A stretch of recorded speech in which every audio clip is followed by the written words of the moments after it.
The diseases of attitude. It's never that pleasant to talk about the negative, but we got to talk about it because life is part negative. These attitude diseases are like weeds that grow in the garden. It's a normal part of life. Here's a good phrase to note. Negative is normal. It's not successful, but it's normal. It's part of life. And here's the next key, in my opinion. You must learn to handle the negative. Don't ignore it, handle it. Now, I know some people teach the other way. And listen to them, and listen to me, and then make up your own mind. Right? Don't be a follower, be a student. But I say you got to handle the negative.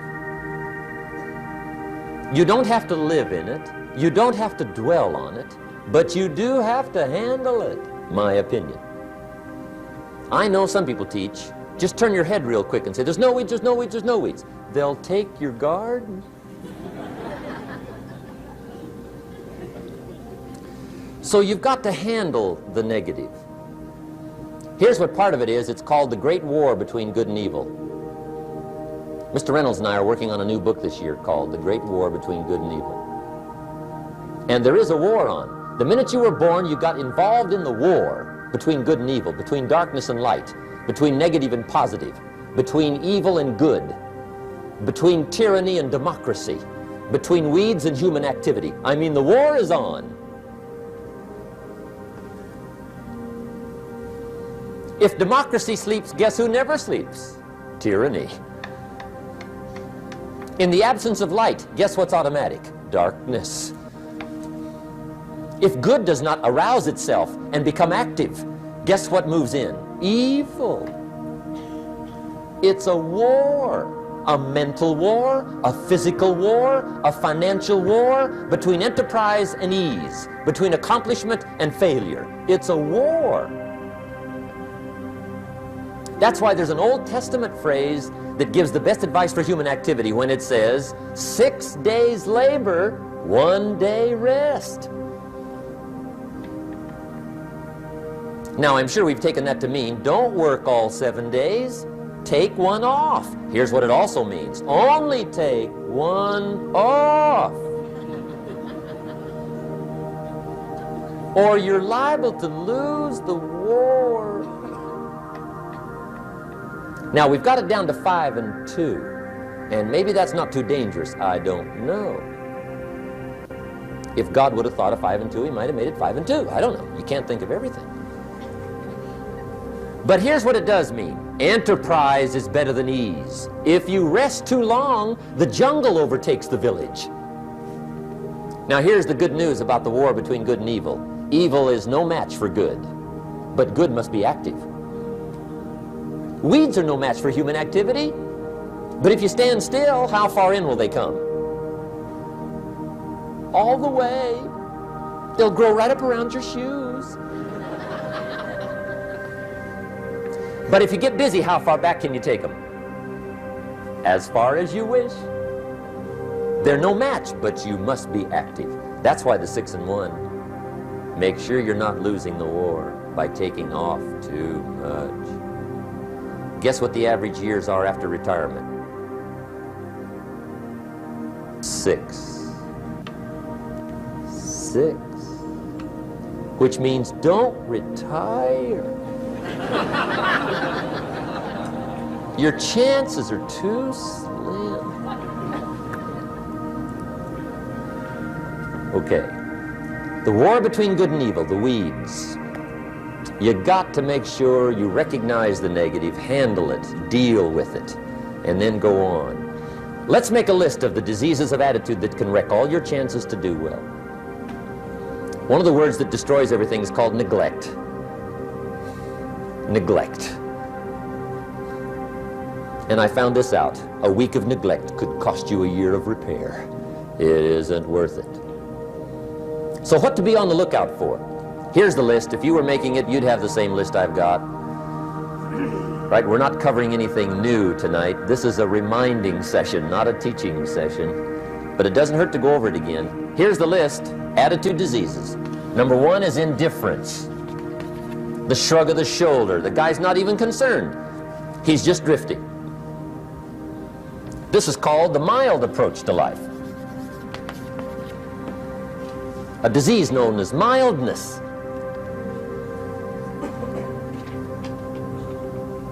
The guy says, well, I can't see getting all that worked up. Well, to be any kind of winner, you gotta get worked up. There's one problem with drift. You cannot drift to the top of the mountain. And the good Lord said in the closing chapters of the Bible, here's the best way to live, one way or the other. That's best. Hot or what's next best? Cold is next best to hot. Not the half-baked middle, lukewarm, not too hot, not too cold. What a sad way to live. I think what it means is pick a direction and go with everything you got. Just pick one and go. Somebody says, yeah, but what if it's the wrong direction? You'll find out quicker. It won't take you 25 years to wake up and say, oh no, I've been walking the wrong road. I told my staff the other day, next best to prosperity is adversity. If one doesn't get you, pray for the other. We all do better from one of two reasons, inspiration or desperation. And I don't wish anything bad on you tonight, but if you're not inspired, I hope a wagon comes down your rut. Whatever it takes to get you to try harder, read more, set your goals, and go for it. Somebody asked me one time, what quality would I pick if I wanted to work with somebody? And you know what I picked first? Number one, strong feeling. Please, number one, give me somebody that feels strong about most anything. I don't even care, just so they believe it. Even if they disagree with me. Wonderful, just so they disagree vigorously. I'm not saying it's easy to win those kind of people to your point of view, but I'd rather do that than to try to resurrect people from the dead. Pump them up every month, pump them up, pump them up. I pass. The good Lord needs a leader for the early Christians. Remember the early days of the Christians? Not like today. If you were to stand up in the early days and say, I'm a Christian, cut off your head, toss you and your wife in jail, let you rot. I mean, those were ugly days. Being a Christian back then was not called socially acceptable. They didn't have 125,000 in the Los Angeles Coliseum to hear Billy Graham on a Sunday afternoon. Not back in those days. Back in those days when the Christians got in the Coliseum, it was a different story, right? I mean, the word was, stay out of the Coliseum, especially on Sunday. Last Sunday was Lions 33, Christians nothing. See, those were mean, tough struggle days for the Christians. Now, when the days are mean and tough and struggling, you got to have some kind of leader. Do you know who the good Lord picked for the leader when the days were mean and ugly? Saul. From Tarsus. That's who he picked, Saul. I'll tell you what, I would have picked him. You would have picked him. Anybody would have picked Saul. Saul was one of those incredible guys. Once he got into something, look out. Everybody in the community knew what Saul was in. Because whatever he joined, you flip all the switches, open up all the dials, turn on all the faucets, and go like mad. He was known as All-Out Saul. I mean, he was something else. Now, at first, it wasn't working out well. Saul hated Christians, which makes a poor leader, right? I mean, that won't work. Saul got this bug somewhere about the Christians. He got to hating Christians. And he hated them so bad, every time somebody would say Christian, he'd fly into a rage. And I guess he decided one day, it was his mission in life to get rid of all the Christians. He was Saul anyhow, could do most anything he wanted to. So he got him these letters of authority to go around to the various communities and hunt down the Christians. They said, do whatever you want to with them, Saul, they're unpopular anyhow. Drag them in the streets, whip them, stone them, torture them, kill them. You mention the name Saul from Tarsus to the early Christians, I'll tell you what they would do. They would run, hide, lock the doors, leave town, dive underground. I've been in the catacombs of Rome where they hid. He was mean. I mean, terribly mean. But remember the story? One day Saul's making it for Damascus. Heard about some new Christians, flies into a rage, takes off for Damascus. And the story said he was angry. There's a little sentence in the story that says, on his way to Damascus, he was breathing out threatenings and slaughter, which meant he felt rather strong about the idea, right? That's strong, that's strong. But on this journey, right, according to the story, as Saul was making his way to Damascus, the good Lord looks down out of heaven and says, there's my man, Saul. He's got to be something else. And according to the story, this great light shines out of heaven, knocks him flat, right off his horse, grinds his face in the dirt, and blinds him for 3 days. The good Lord using recruiting tools we can't use, but when you're Lord, right? To make a long story short, Saul from Tarsus becomes converted to Christianity. He becomes Paul, the great leader, the apostle. And without a doubt, the good Lord got him a dandy. One he didn't have to pump up every month. In one of his later writings, he said, the things I once hated, I now love. The things I once loved, I now hate. See, that's strong. Here's the key to the good life. Learn to put everything you've got into everything you do. Whatever you are doing, pour it on. It will quickly open up into opportunity or quickly disclose to you that you ought to be doing something else. The delusion is, if I had a better job, I'd really pour it on. See, that's delusion. Wherever you are, pour it on. Don't give somebody half a job for a day's pay. Pour it on. See, that'll help change your life. Get rid of this disease. Here's the next attitude disease, indecision. Mental paralysis. The guy can't make up his mind and it becomes a disease. Pretty soon he knows he's got it. The guy says, well, I know I'm on the fence. But he says, what if I get off on the wrong side? Listen, after a while it doesn't matter. Just get off. Any side will do.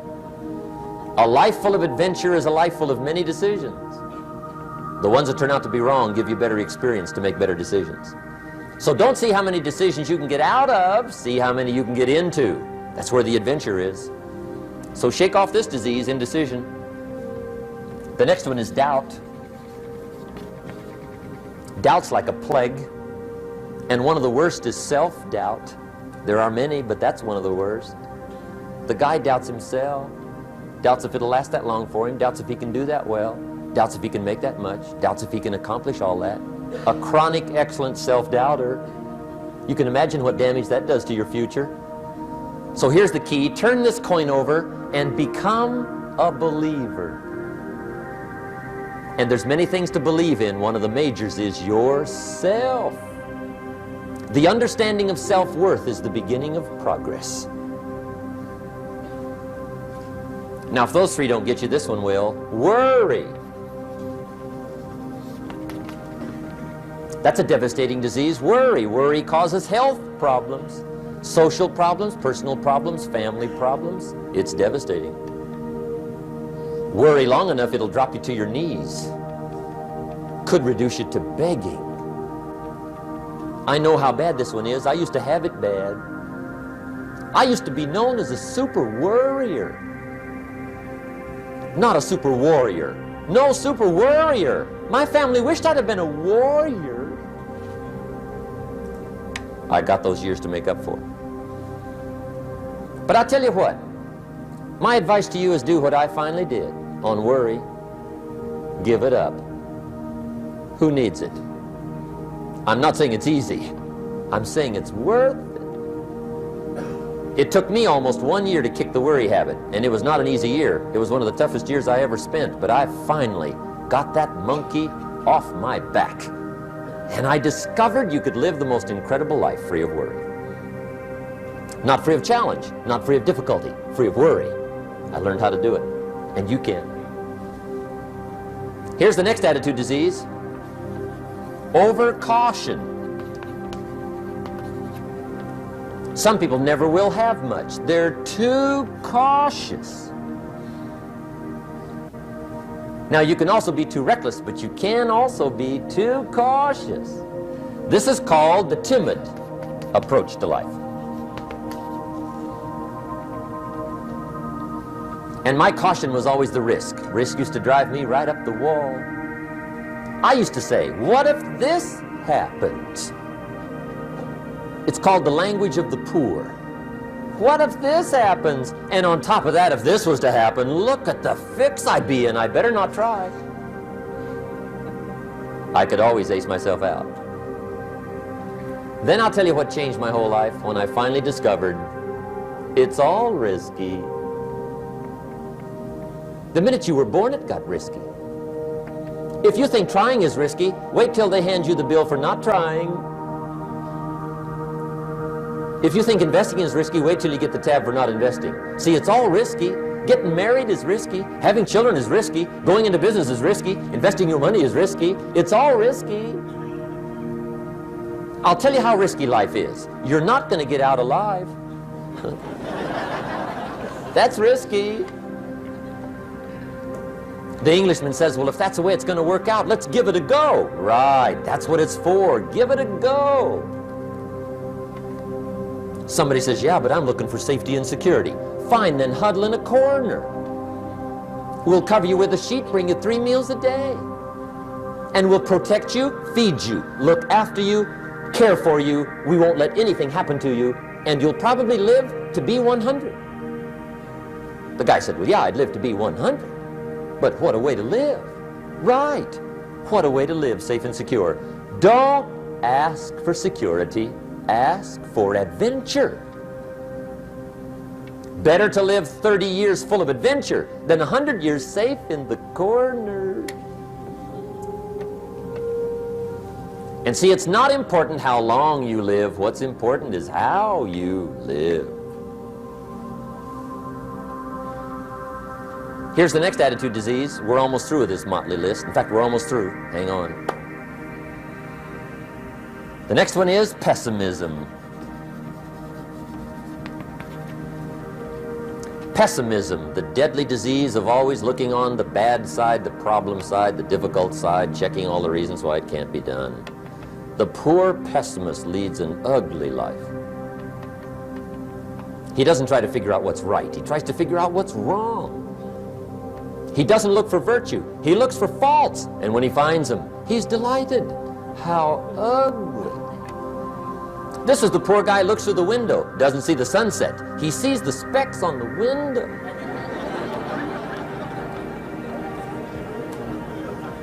And this is the poor guy, right, who rushes up, takes such leave of his senses. This guy rushes up and he says, I've got 5 good reasons why it won't work.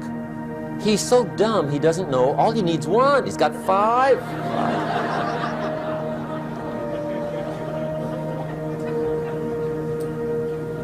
To the pessimist, the glass is always half empty. To the optimist, the glass is half full. Why would the same measure affect people 2 different ways? Answer, it all depends on how you look at it. Our lives are mostly affected by the way we think things are, not the way they are. The way we think they are affects us most. There's a subject we don't have time to get into tonight called better thinking habits. One of the major things Shove taught me when I met him, he said, poor thinking habits keeps most people poor. Not poor working habits. Most people work hard, but they don't think hard. And Shove taught me that the mind is like a factory, a mental factory.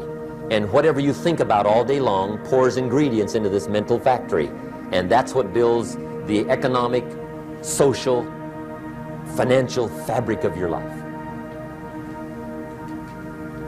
He quoted me a Bible phrase that says, as you think, so you become. How awesome.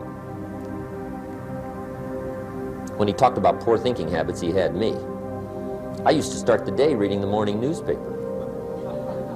I mean, you can believe that or not. I'd get a cup of coffee and read the paper. I'd load up on wars and riots and murders and stabbings and killings and bank robberies and muggings and car wrecks and tragedies. I'd even read the back pages. I seem to like that stuff for some weird reason. I'd load up on all that, and then I'd start the day. You can imagine the kind of days I used to have. You walk around on your financial knees. They call you economic peewee.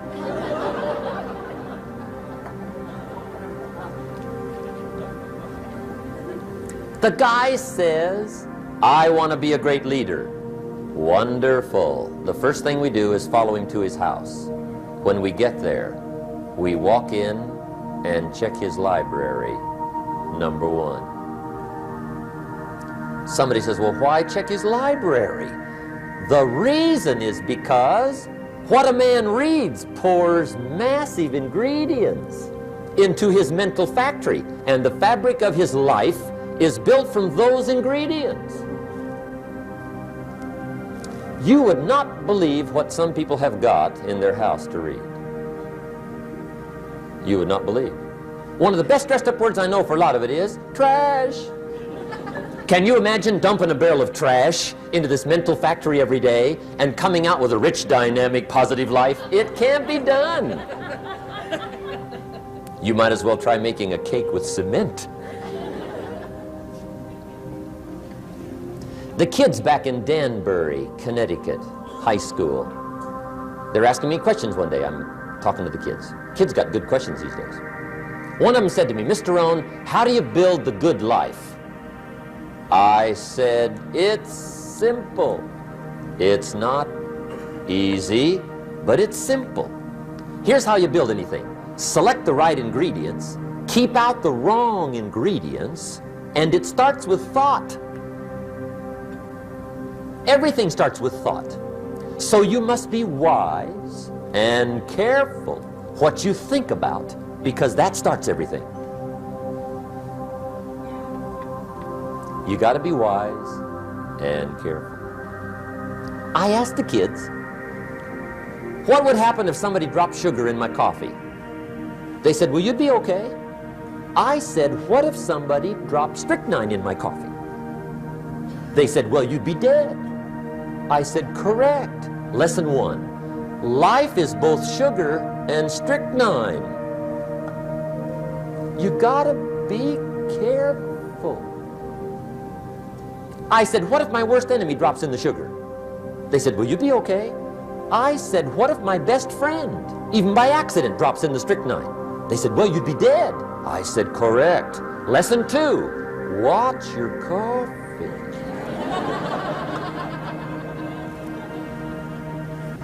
You got to be careful. See, it doesn't matter who hands you the bad stuff. It doesn't matter where you get the bad stuff. It'll still do its damage on your bank account, wherever you get it. Mr. Schoaf gave me one of the greatest phrases when I first met him when he said, Jim, every day stand guard at the door of your mind. How important. Stand guard at the door of your mind. And you decide what goes into your mental factory. Don't let anybody just dump anything they want to in your mental factory, because you've got to live with the results. Okay, here's the last disease, and we're through with this list. In fact, we're almost through. Hang on. The last subject is very brief. The last disease, but this one is deadly. Engage in this one, indulge in it even slightly, and you might as well forget the future, because it's going to forget you. Complaining, crying, whining, griping, a Bible word called murmuring. See, that'll ace your future. Spend 5 minutes complaining, and you have wasted 5. And you may have begun what's known as economic cancer of the bone. Surely they will soon haul you off into a financial desert and there let you choke on the dust of your own regret. I hope I said that well, so you won't forget. It's a deadly disease. If you don't think it's bad, ask the children of Israel of Old Testament fame. Typical of us all, their story just happened to get in the book. Story says, children of Israel were slaves. God performed a series of dazzling miracles and got them out. And now they're heading for the promised land. Remember the story? Heading for the promised land. Tragedy of the story, they never got there. Reason. From day one, they started to complain. They griped about the water. They griped about the weather. They whined and cried and griped about the food. They griped about the leadership. They whined and cried because it was too far, too cold, too hot, too difficult, too miserable. I mean, they whined and cried for years. Finally, God said, "I've had it, trip canceled." Or something like that. The story says they died in the desert, never got to the promised land. Which I think means two things. Indulge in this long enough, you get your future canceled. And I guess it also means even God himself can only take so much.